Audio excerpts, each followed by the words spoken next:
Hey, the new Sonic the Hedgehog movie is about to come out in theaters. Whew, they sure fixed that design, huh? The new Sonic is so adorable looking. Ah man, I gotta go see this opening day. And since I haven't done a Sonic game in a while, let's take a look at the first 3D Sonic game I ever played. Well, I guess unless you count Sonic 3D Blast, but, next generation modern 3D Sonic game, we'll say. Yeah, we'll go with that. When I remember seeing the advertisements for Sonic Adventure 2, I thought, oh, that looks cool. Wish I had a Dreamcast to play it on. You know, with me being a Nintendo fanboy and just buying my GameCube around that time. But you can imagine my shock when it was announced that the blue lunchbox was going to be getting its own port of the game. I was like, what alternate universe have I fallen into? For those of you who aren't aware, in the 90s there was no bigger rivalry than that of Mario and Sonic, and by proxy, Nintendo and Sega. There was a thick line drawn down the middle, forcing kids at the playground to pick a side.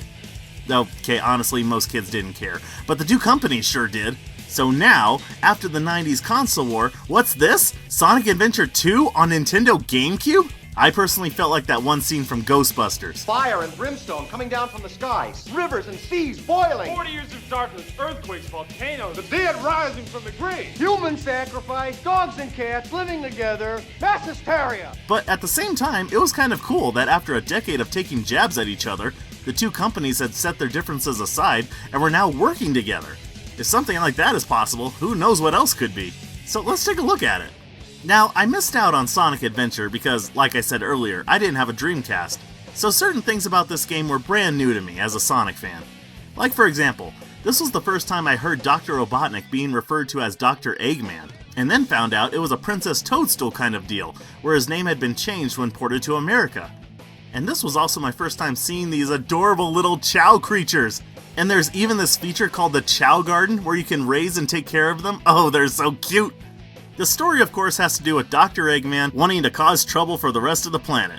You know, as he does. He finds out that his grandfather had created what he refers to as the ultimate life form, a black hedgehog named Shadow, and he offers to help Eggman take over the world. Now, you have a few options to go about the story. You can play the hero story, which shows the events from the good guy's perspective, or the dark story with the villain characters. When both are completed, the final story is unlocked, where the last group of battles take place. The game can basically be broken up between three groups of characters. Sonic and Shadow have the running stages that you would normally associate with a Sonic game. Tails and Eggman have pilot stages that involve both of them in mechs shooting other robots. And Knuckles and Rouge are the search and find stages, which seem to be the ones that most people don't like. And I kind of understand why. Both of them are given a radar to find the level's treasure, and when you get close to where it's hidden, the radar will alert you. But sometimes it can get very tedious. Like in Aquatic Mines, where you have to raise the water levels just like in Ocarina of Time. And I get the criticisms, Sonic games are usually fast-paced action, and these levels are more take your time and search, so it does feel like it doesn't gel really well with the rest of the game. So I feel even though it's been almost 20 years since this game's release, it still holds up. The rail riding is a ton of fun, and it's always a memorable experience to run from that truck in the first level.